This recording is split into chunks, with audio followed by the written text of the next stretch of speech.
Thank you, Jess. We're down here for our press conference at the 2025 AirTouch 500 at the Bend. In third place for Penrite Racing, Matthew Payne and Garth Tander.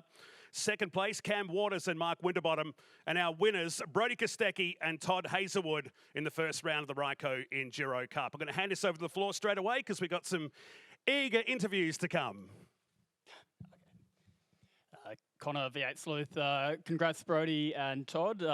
Brodie, was there ever any concern, Cam coming after you, or did you feel like you had it in the bag all along? No, always when you've got Cam behind, you know, he's always going to have a crack. So, yeah, he's one of the top drivers in the sport. So, yeah, he was definitely coming for me in my first stint. Car wasn't quite balanced so nicely, but once we tuned it up, I sort of just was able to manage the gap and, you know, sort of run my own race. Cam, on your side, did you feel like you had a chance, or was it just about putting some pressure on and see what could happen? Yeah, I guess my car was a fair bit better that the first stint that I got in the car, and I could see Brodie hurting at the end of the stint. So I was hoping he wasn't going to do a change and he was going to have that same car for the last stint. But they obviously made their car better and pushed very hard. You know, the first 10 laps that last stint to try and get it done, and yeah, just couldn't quite get there. And yeah, is what it is. Still happy with second. Brodie, does this result give you confidence that you'll have a better shot at Bathurst than Ford has had previously? Yeah, I'm not really too sure, to be honest. I think there was a lot of issues from other teams in the race. So I saw there was a fueling issue on 88, and yeah, I think Cam Hill's car, you know, Cammy McLeod drove off, so those cars were quite quick in the race. So yeah, not really too sure, to be honest. We'll just have to see once we get there. Todd, you got the better of Jamie this time. How was that battle and to hit the lead? Yeah, it was cool. Obviously, I learned from my mistakes last year at the Sandown 500. We clashed horns there, and I come off second best. So, you know, I knew I had a great car underneath me. The Shell V-Power Mustang was pretty hooked up, so I just had to bite my time, making sure I didn't cook my tyres in the process, and yeah, just try and pick the right moment to get the job done. So yeah, it was cool. You know, I had a fast car in those opening stints, so it was a joy to drive, and you know, big kudos to the whole team for, you know, working their backsides off, you know, overnight and this whole weekend. You know, it hasn't been the smoothest events for us. We've had our gremlins, but we have had a fast car, both in one lap speed, but also in race pace, most importantly. So we were quietly confident, but yeah, it was good to, you know, feel the speed underneath us and get the job done. Would you ever see yourself going back full time, or are you happy being the enduro guy with you know, with Trans Am and a bit of other bits and pieces? I mean, the track record as a co-driver is pretty good as opposed to my full-time career. So, you know, obviously it makes a massive difference to me, just prioritising to have an opportunity where I can have, you know, a real hot shot of winning 2 races, as opposed to, you know, previously I've had a tough environment where I personally haven't been able to show what I can do. So, you know, to team up with one of the best guys in the sport, if not the best, you know, the guy here next to me, Brodie, it gives me the best opportunity. And yeah, I'm just reaping in the fruits of their hard work. It's yeah, it's really cool to be part of the program with Brodie and second year in, and to basically kick off where we finished last year with obviously a new environment, new team. That's come with its challenges, but in the back end, you know, from the start of this year, both Brodie and I have been working closely together, and for me, really wanted to show that, you know, the transition was going to be a smooth one, and yeah, we got the ultimate result today. So yeah, couldn't be happier. Frosty, first race as a co-driver, pretty much since you were a rookie, I guess. How was that? Was that enjoyable to be, you know, fighting for the win and yeah, be in there with Cam? Yeah, it was actually a lot of fun. Like, you don't realise you miss it, and then you get in, and that start and all those sort of parts of the race are actually really cool. But it's nice when you jump out with whatever it was, 50 something to go. 60 something to go, whatever it was, and watch the race, because it was actually a pretty good battle between these two. So yeah, it's a new experience, and even what your role is on the weekend, you know, like normally you lead a car and you drive the Focus, but it's been cool to support Cam and you know, work well with him. He's unassuming. He does a lot in the background, and he's very switched on, and it's cool to work with these guys, because they're, like Todd said, you know, Brodie, Cam and Matty, they're probably 3 of the best in the category. And when you get to team up, it's refreshing, and you always learn, you know. So I had a lot of fun this weekend. Last one for me. GT, congratulations on the podium. In terms of the safety car, we've all talked about it lots. Is it almost a shame, do you think, that it didn't come out today but to get a bit of almost a trial run before Bathurst? No. I mean, I think the safety car likelihood here at the Bend is incredibly low anyway. I'm glad that they did the test this morning in the warm-up because there was quite a few glitches that needed work, so at least they've got that information going forward. And they always said this weekend was going to be a trial for this new system. Unfortunately, we didn't get to use it live, but that's the nature of racing. Sometimes I think I heard Neil Crompton in the commentary say it's like 1994 or something like that was the last 500 to go safety car free. So hasn't happened for a long time. It's just a shame. Yeah, I don't think it's a shame we didn't see the safety car, other for the sponsors that sponsor the safety car. Dan McCarthy, Speed Cafe. Cam, talk us through that last stint. It looked like you went out hard. Did you then conserve the tyres? Was that the feeling to go with a late race attack again? Yeah, I guess I knew that Brodie had a bit of fuel in hand over me, and when I come out, I tried to bring the tyres in slowly, which, I kind of thought that Brodie was going to be further up the road. So when he come out not that far up the road, I probably wish I had pushed a little bit harder on my outlap, but I knew I guess I could see Brodie wobbling a little bit while his tyres were coming up, and mine had, I guess, a lap to come up before that. So I thought, let's just have a crack and see where we end up, and let's blow the tyres off this thing and see if we can pass him. And I blew the tyres off it and I couldn't pass him. Frosty, back with Tickford. You've looked happy all weekend. How is it back with the team? It's been really good. It's just comfortable, It's nice to walk in and not be the problem and be loved. And we've had a lot of fun, you got to find the right environment. I think Todd wrapped it up pretty well. Sometimes you race full-time, you get beat up a bit, but when you go in this role, Cam's been in the window listening to the setup changes, and the team's been really good. And then even this weekend, our 2 wildcard guys come down, ask about starts and all sorts of things. So it's nice to just be in a good environment, where everyone's happy, we're working well together, and it's all about this guy's championship really and trying to get the results. So hasn't changed, from 6 years ago. It's a lot of the same crew, and you can see why they do well. It's nice to be back. All weekend, the bit of the talk anyway has been on the aero changes on the Mustang. Matt, your thoughts on in race trim? Because everybody kept saying over one lap by themselves, it's hard to judge. What about in traffic in the race? I mean,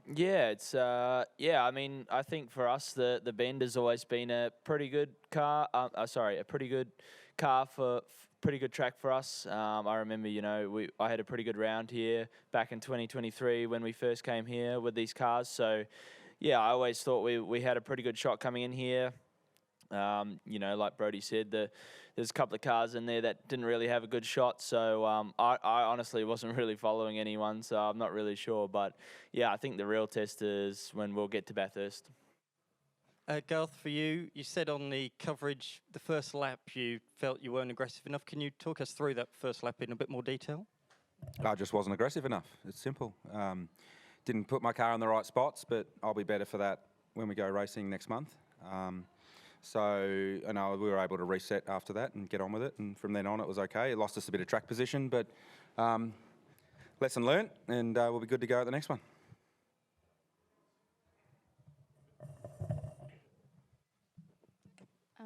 Hi, Brodie. Obviously, second race win of the year. Are you seeing this as sort of a launch pad going into the pointy end of the season? I hope so. We've been a bit up and down all year, but I think we've shown some good speed at times, but haven't really been able to package it all together. But I suppose coming into a Giro season, you get a few more practices and whatnot, even though we didn't really get to practice too much this weekend. But sort of all just came together for us this weekend, and sort of just trying to, we've spent a lot of the year trying to learn this new car, and obviously there's a lot of new people, throughout our team as well. So I feel like we're getting better and better each round. Sometimes we might have a down round, but we learn a lot, we improve, and we come back and we try to be better. Do you feel confident that you can win a championship in the first year in a new team and new car? I mean, sort of a hard one to answer. I probably need to go to the next round and I'll be able to answer that question. But so far to date, no. With all the other things going on outside of our control. And how was that, I guess, battle with Chaz? Obviously, he took a gamble with the pit stop. How did you view that? Sorry, can you repeat the question? How was that, I guess, sort of battle with Chaz during the race? He took a gamble with jumping into the car a bit earlier. How did you view that? I didn't battle Chaz. Yeah.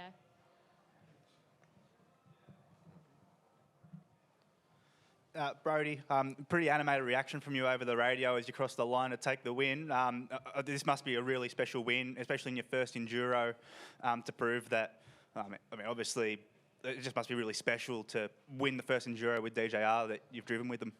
Yeah, it's fantastic, obviously, to be teaming up with Todd as well. He's a true pro, and yeah, it was great to, obviously, he didn't quite get the start that he wanted, but yeah, he showed how good he was once the race sort of settled down, and everyone got into a rhythm and, really gave us a fighting chance. So, yeah, it's always great coming into enduro season with some form, and sort of been teasing Toddy the last 2 rounds.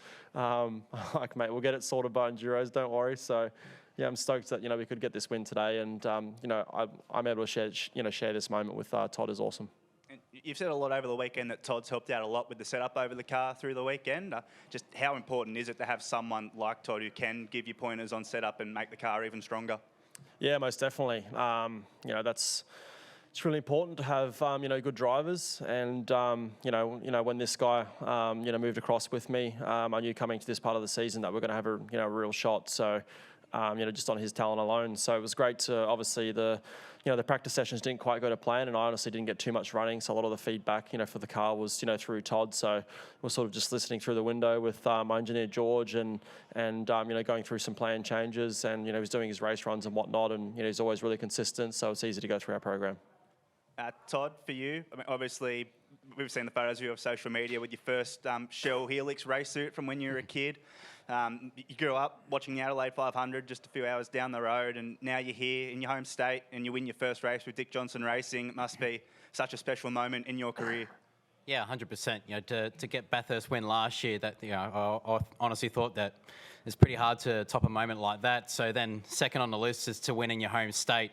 The Hazelwood Farm is about an hour up the road in a small little town of Perilla on the road to Sydney. So to be essentially racing in my backyard and to get a win here is, that's even more special in my opinion. Had the whole family here, had a lot of long-term sponsors and backers that have backed me throughout my whole career that were here this weekend and hanging over the fence, celebrating just as much as I was. So, anytime you get victory in this industry is truly special. And to now have, my first 2 victories as a Bathurst 1000 winner and now the Enduro 500 winner, it doesn't get any better than that. So, yeah, we'll try and keep the good times rolling. Obviously, we've got the big one coming up next, and to go in as reigning champs is a big shoot of confidence for Brodie and I. But now to have, obviously, this win today, it really does put a whole pep in the step for the whole team as well. Gets the whole program motivated, and we'll use this now to try and get the best out of everyone, and turn up to the biggest race of the year, and try and do what we did today, and maybe even a little bit better. Cam, you said post-race that you had a sensor malfunctioning on the car throughout the race. What was that sensor that was causing the issues? It was just a fuel sensor, so it was just telling me I was out of fuel when it wasn't. Also, at the final stop, I believe you put used tyres on the car to the end, and Brodie had 2 new rear tyres on the car. If you had fresh tyres, do you believe you could have had a little bit more of an answer for all of Brodie's defences? Yeah, they were just 1 lap qualifying tyres, so yeah, made no difference really if I had greens or not, I don't think. Frosty, obviously, last few years for you have been tough, and now you come back and immediately you're on the podium back at your old stomping ground in Tickford. Is it a bit gratifying for you in that showing that you've still got what it takes to be right up the pointy end?